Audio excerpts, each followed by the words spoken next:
Ji, assalamualaikum everyone, it's Shoaib Khan and welcome to this most recent awaited video about the prop firms। आज बात करेंगे कि prop firms होती क्या है, क्यों ज़रूरी है, क्या कैच होना चाहिए और इसको क्लियर कैसे करना है। So let's get started. अच्छा जी, सबसे पहले तो ये चीज़ कि ये prop firms या जो फंडिंग फर्म्स होती हैं ये होती क्या है, इसके क्या ज़रूरत है और इसके मामलात क्या है। देखें, ट्रेडिंग वर्ल्ड में होता ही है बेसिकली कि जो 90% लोग होते हैं ये कहीं ना कहीं जाके कैच अपना क्लियर कर लेते हैं कि यार ठीक है, इफ़ आई डू दिस। हम आज टेक्निकल उस पर बात नहीं कर रहे, हम एक बात करेंगे साइकोलॉजी के तौर पे। अगर आप एक अच्छी स्ट्रेटजीज़ को फॉलो करते हुए आ रहे हो, 2-3 साल हो चुके हैं नाउ, अब आपसे चिंदी चोरी नहीं हो रही है। यू विल बी लाइक यार मैं ट्रेडिंग कर तो सकता हूँ, लेकिन अगर मेरे पास अमाउंट ज़्यादा होता तो I would have made lot of money, of course financially और रैशनली दोनों तरीके से, लेकिन मेरे पास पैसा नहीं है।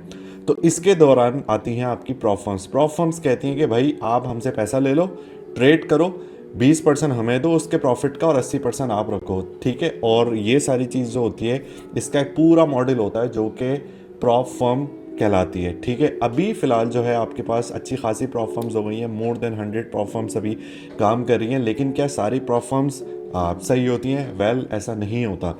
फर्स्ट ऑफ ऑल, ऐसा नहीं है कि आप उनके पास जाएंगे कि oh I am gonna just buy a challenge. इसमें चैलेंज से आपने क्लियर करना होता है कि उनको प्रूव करने के लिए कि आप जो एक अच्छे ट्रेडर हो। फॉर सपोज जो पहला चैलेंज होता है इनका मोस्टली ओवरऑल, उसमें ये होता है कि हम जाते हैं, हमने पे करे फॉर सपोज $500, राइट। वो हमें 1 लाख का अकाउंट दे देंगे जो कि डेमो एक सिमुलेटेड अकाउंट होता है। उस पर वो कहते हैं कि आप उस पर चैलेंजेस पास करो। जैसे कि पहला चैलेंज है, उस पर आपने उस पर 8% जो है बना के दिखाना है। फिर दूसरा चैलेंज होगा कि आपने अगेन उस पर 5% बना के दिखाना है। देन आपका अकाउंट जो है लाइव हो जाएगा। उसके बाद आप जो भी प्रॉफिट करोगे उसका 20% उनको मिलेगा, 80% आपको मिलेगा, and all done with that. But wait a minute, is it really easy though? Think about it कि ऐसे तो जाके कोई भी चीज़ एक्सप्लॉइट कर दे तो इसमें चैलेंजेस हो क्या सकते हैं, क्या इनमें कैचेस होते हैं। बेसिकली इसमें जो सबसे पहला कैच होता है वो ये होता है कि आपके पास स्लिपेज होती है। स्लिपेज किसको कहते हैं कि आप एक अच्छे ट्रेडर हो, सब कुछ करो और आप एक किसी थकी हुई प्रॉप फर्म में चले गए, तो वो मीन वाइल जब आपने चैलेंज वहाँ पे पास कर लिए तो वहाँ पे आपको स्लिपेज देगा। मीन्स कि आपकी आपने प्राइस यहाँ पे लगाई ऊपर जाने के लिए, लॉन्ग करने के लिए, and then it kind of goes below your stop loss, hit your stop loss, और आपको पता नहीं लगा कि हुआ क्या। And then they give you the एक तरीके से ब्रीच कि आपने ये डेली लॉस लिमिट इसकी ब्रीच कर दिया, कुछ कर दिया, and then you are out of it and you lose the money that you put for your challenges और to just clear the account. तो इसमें ये मामला देखने पड़ते हैं। अच्छा, दूसरा इसका ये मसला होता है, एक इसमें आपको टर्म मिलेगी देखने में कि कोई भी आप जाके जब चैलेंज किसी भी फर्म का बाय कर रहे होते हैं तो उधर दो टर्म्स होती हैं, डेली लॉस लिमिट और मैक्स लॉस लिमिट, ठीक है।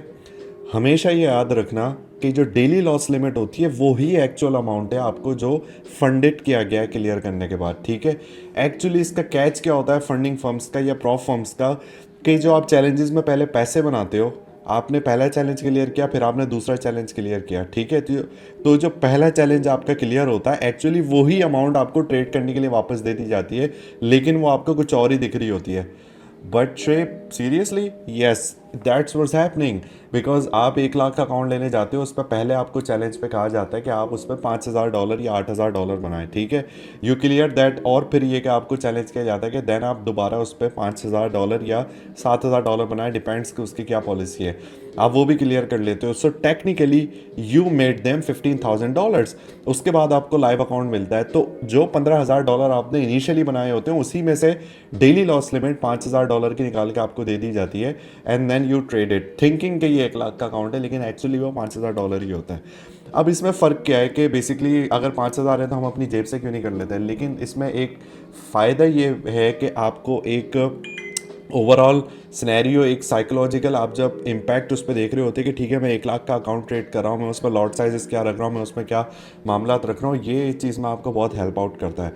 Secondly, there is no such thing as a max loss limit. Yes, आपका अकाउंट ब्रीच होगा, लेकिन अगर आपने डेली लॉस पे ब्रीच कर लिया तो मोस्ट लाइकली 90% चांस होते हैं कि आप जाके मैक्स उस पर भी ब्रीच कर लेंगे, and then you will be out of it. So बेहतर ये होता है कि जब आप अकाउंट अपना ट्रेड कर रहे हो, जब आपने चैलेंज बाय कर लिया है, तो आपका जो डेली लॉस लिमिट है आप उसी को देखो कि वो कभी भी ब्रीच नहीं होना चाहिए। तो आपने पोजिशन साइजिंग अपने स्विंग्स, अपने स्ट्रेटजी के लिहाज से वहीं पर रखनी है, राइट। सो उसके बाद आपके पास सिनेरियोज आ जाते हैं स्कैमर्स के। स्कैमर्स ऐसे होते हैं इसमें कि आपको एक अजीब थकी हुई कोई फर्म दिखती है, एंड देन बहुत सारी हैं और वो आप उनका चैलेंज बाय कर लेते हो कि भाई ये 50% ऑफ है, 80% ऑफ है and whatsoever, and then you start trading. Demo accounts तो आपके निकल जाते हैं, जो भी आपके चैलेंजेस होते हैं वो आपके निकल जाते हैं, बट जब रियल अकाउंट में आप आते हो तो वो आपको सॉफ्ट ब्रीच या हार्ड ब्रीच करके या आपका स्टॉप लॉस सेट करके या कोई भी एक ब्रीच लगा के कि ऐसे नहीं ऐसे करना था, and then they kick you out.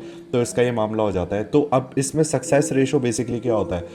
Prop forms में जो सक्सेस रेशो होता है वो बेसिकली होता है 0.28% का। ठीक है, मीन्स के ऑलमोस्ट 10,000 लोग में से 28 लोग जो होते हैं वो इसको क्लियर कर पाते हैं। अब ऐसा नहीं है कि आप उन 28 में से नहीं आ सकते, आप आ सकते हो, क्योंकि वो जो 28 की मैं बात कर रहा हूँ they might not have the clear model. अगर आप इसमें मॉडल लेके अपना एक प्रॉपर जा रहे हो तो आप उसको क्लियर कर सकते हो। मैंने FTMO का भी रिसेंटली दिखाया था आप लोगों को। अब I guess it took me like 6 trades over the course of 5 days और 6 डेज। एक दिन में एक मैंने ट्रेड करी थी एंड आई क्लियर दैट, कोई उसमें इशू नहीं हुआ, दोनों फेज उसके क्लियर हो गए। देन उससे पहले मैंने फंडिंग पिप का जो है ट्राई किया, तो वहाँ पे मुझे लाइक कितने दिन लगे, तकरीबन 8 दिन। देन उनका कोई इशू आ गया था तो उस वजह से उसमें एक टाइम लगा, but I abandon that because मुझे आदत नहीं है प्रॉप फॉर्म्स के अकाउंट ट्रेड करने की। I can use it my own money, but so it's all okay with that. ठीक है, सो जो फॉरेक्स प्रॉप फॉर्म्स यूज़ कर रहे होते हैं उन लोगों को पता होना चाहिए कि लाइक आपके ट्रेडिंग आवर्स बेसिकली क्या होते हैं। ठीक है, कि अगर आप उस पर फॉरेक्स ही ट्रेड कर रहे हो तो ऑफकोर्स कि किल जोन का क्या इम्पैक्ट आएगा, न्यूज़ का क्या इम्पैक्ट आएगा। पहले इसमें होता था कि आपको प्रॉप फॉर्म्स की लिमिट दी जाती थी कि आप जो है 30 डेज ट्रेड करें। पहले फेज़ में आपके पास जो है मैक्स टाइम 30 डेज़ या 40 डेज़ का होता था, फिर दूसरे फेज़ में आपके पास 60 डेज़ होता था।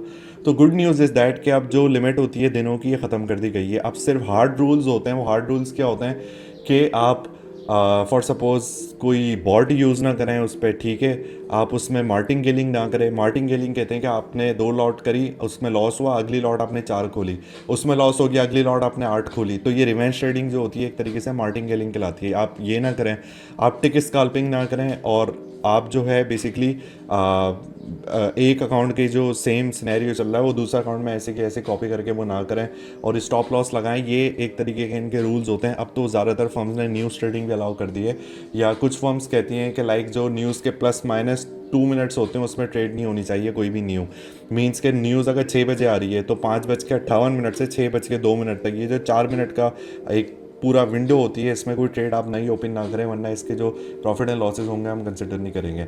सो इनके रूल्स आपने ज़रूर पढ़ने होते हैं कि कोई भी फर्म हो रही है, आप जो भी लेने जा रहे हो तो उसके रूल्स क्या हैं। इतना आसान नहीं है कि I am just gonna give like $500 का मैं जाके 1 लाख का अकाउंट ले रहा हूँ और उस पर 12% ही मुझे बनाना है, then I will be out of it. Because आपको ये लग रहा है, लेकिन जब आप प्रैक्टिकली उसमें कूदोगे जाके तो पता लगेगा कि आपके जो भी रैशनलिटीज़ हैं एज अ ट्रेडर वो किस तरीके से काम कर रही हैं। ठीक है, और आप कितने अच्छे ट्रेडर हो। तो साइकोलॉजिकल एक इसमें बहुत बड़ा इशू होता है।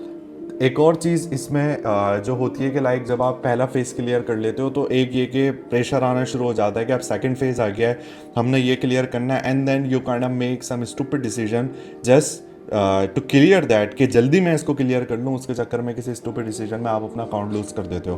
तो ये भी जो है आपने बेसिकली ज़रूर इसमें देखना होता है। और बेसिकली इसमें ये भी होता है कि आपने एक साथ जो है बहुत ज़्यादा ट्रेड्स वगैरह नहीं ओपन करनी होती कि आप जाएं और एकदम जाके थोड़ी थोड़ी लॉट्स करके आपने कर दिया, और या हैज कर दिया। हैजिंग का भी बड़ा मसला है इसमें। तो जो नॉर्मल आप अपने अकाउंट में हरकतें कर सकते हैं वो इसमें आपको नहीं करनी होती। काफ़ी सारे लोग कर लेते हैं क्लियर, अब ये कि बहुत ही कॉमन होता हुआ आ गया है, लेकिन उसके लिए ऑफकोर्स आपको एक मॉडल चाहिए। मॉडल किसको कहते हैं बेसिकली, कि मेरे पास अगर मैं एक एसेट ट्रेड कर रहा हूँ तो मुझे वो पता है कि वो एसेट मूव कैसे करता है, उसमें कैसे कितनी मूव आ सकती है न्यूज़ के इम्पैक्ट पे, and I am just reading the chart, और मैं देख रहा हूँ कि वो कोई भी पर्टिकुलर जब स्नैरियो बनेगा तो I am gonna take a trade इधर शॉर्ट या लॉन्ग, मैं उस पर इतना रिस्क रखूँगा, मैं उस पर इतनी लॉट खोलूँगा, and I be okay with that. तो जब आप इस अप्रोच को लेके चलते हो तो मोस्टली जो एक नॉर्मल बंदे के लिए एक टाइम होता है क्लियर करने का, मेरे ख्याल से I think you should take like around महीना डेढ़ में आपका इजीली हो सकता है, अगर आप उस पर फॉरेक्स ट्रेड कर रहे हो तरीके से कर रहे हैं। ठीक है, ये भी नहीं कि बहुत छोटा लॉट साइज़ ले रहे हैं कि बिल्कुल ही आप 0.01 से शुरू कर दो 1 लाख के अकाउंट पे, तो it will take like ages for you to clear the account. तो ये चीज़ें इसमें देखना ज़रूरी है। अच्छा, दूसरा एक इनका जो कैच होता है बेसिकली वो ये होता है कि आपको ये $5,000 वाले अकाउंट भी देते हैं। तो प्रॉब्लम ये होती है कि $5,000 वाले जब आप अकाउंट ले रहे हो तो उसको क्लियर करना एक तो सर का दर्द थोड़ा हो जाता है, दूसरा ये कि जो सबसे छोटी लॉट साइज़ होती है वो आपकी फॉरेक्स में 0.01 लॉट की होती है, आप उससे नीचे नहीं जा सकते। 5,000 वाले अकाउंट में अगर आपने स्विंग प्रॉपर अपना रखना है 1,000-2,000 पिप्स का, तो उसके लिए आपको छोटी लॉट करनी पड़ेगी जो कि एप्लीकेबल नहीं है। And most of the time जब लोग जाके देखते हैं कि यार 30-35-40 डॉलर में तो मिल रहा है 5,000 का अकाउंट, ये ले लेता हूँ मैं, वो इसको इस तरीके से लूज़ कर देते हैं। सो जो छोटे अकाउंट्स होते हैं 10,000 25,000 वाले 5,000 वाले, इस पर आपको गोल्ड या कोई कमोडिटी ट्रेड नहीं करनी होती जो कि बहुत ज़्यादा वॉलेटाइल और हाई पीएनएल को शो करने वाली होती है। आप करेंसी पेयर्स पे जाते हो जो कि स्टेबल होते हैं और लेस लाइक उस साइड पे होते हैं जो जिनकी वॉलेटिलिटी कम हो। फॉर सपोज आप ऑस्ट्रेलियन डॉलर यूएस डॉलर का जो है ट्रेड नहीं करोगे इसमें, या जेपीवाई वाला कोई पे इसमें जो है ट्रेड नहीं करोगे, क्योंकि ये हाईली वॉलेटाइल एक तरीके से होते हैं और you should avoid that in small accounts. ठीक है, so that's all about it. अब चीज़ आ जाती है कि गुड फर्म्स कौन सी है, शेब रिकमेंडर्स के कौन से मामला किस फर्म के अच्छे हैं। अब टू बी ऑनेस्ट मैं किसी की जो है शिलिंग नहीं करता, मैं किसी को जो है उस हिसाब से नहीं देखता कि समबडी इज़ गिविंग मी कि कुछ मुझे बेनिफिट इस चीज़ का मिल रहा है। It's not like that. अगर ऐसा होता तो I might be giving you referrals, but I ask them कि अगर आप लोगों को कोई बेनिफिट मिल सकता है तो कुछ फर्म्स के जो है मैं रेफरल वगैरह शेयर कर दूंगा later on. So do make sure to follow me on the Twitter. But मैं नाम ले देता हूँ कुछ फर्म्स के, जैसे कि अल्फ़ा कैपिटल ग्रुप है। इन लोगों के पैसे भी अपने हैं, ये लोग भी अपने हैं और ये रजिस्टर्ड हैं एक तरीके से, तो इनके स्प्रेड जो होते हैं वो बहुत अच्छे होते हैं और ज़्यादा इसमें ये कि आपको स्लिपेज वगैरह ना होने के बराबर मिलती है अल्फ़ा कैपिटल ग्रुप पे। दूसरा आपका जो सबसे अच्छी फर्म है वो है एफ टी एम ओ में आपको एक बिल्कुल टॉप टियर एक चीज़ है, बिल्कुल अच्छा इनका मामला है, रजिस्टर्ड है, इनके पैसे अपने होते हैं और ये कि कोई थर्ड पार्टी उस पर नहीं चल रहे होते, और ये आपको पेमेंट जो हैं वो क्रिप्टो में भी कर सकते हैं और कर देते हैं बेसिकली। उसके बाद है आपका फंडेड इंजीनियर, ठीक है।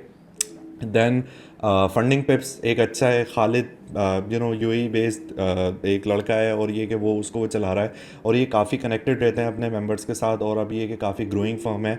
इनके पास अभी कुछ चैलेंजेस आए थे but they pass through them, और ये कि इनका 24 आवर का मेरे ख्याल से होता है पे आउट। जब आप एक तरीके से कहते हो कि भाई हमें पे आउट चाहिए 7 दिन के बाद या 15 दिन के बाद, तो वो 24 आवर्स में आपको पे आउट दे देते हैं। और आई गेस 5% जो हैं वो भी अच्छे हैं। तो ये कुछ नाम है मेरी तरफ से जो कि I can vouch for them कि अभी जो है वो सीधे साधे चल रहे हैं अच्छे तरीके से।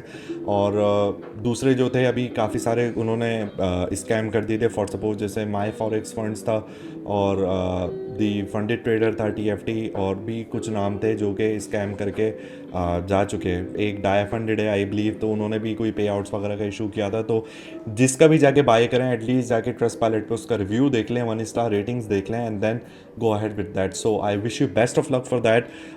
याद रखें रिस्क मैनेजमेंट, लॉट साइज और आपका model, these 3 things will gonna help you to clear the account, or I believe in you, so you got to believe in yourself. So don't let the market surprise you. Allah Hafiz.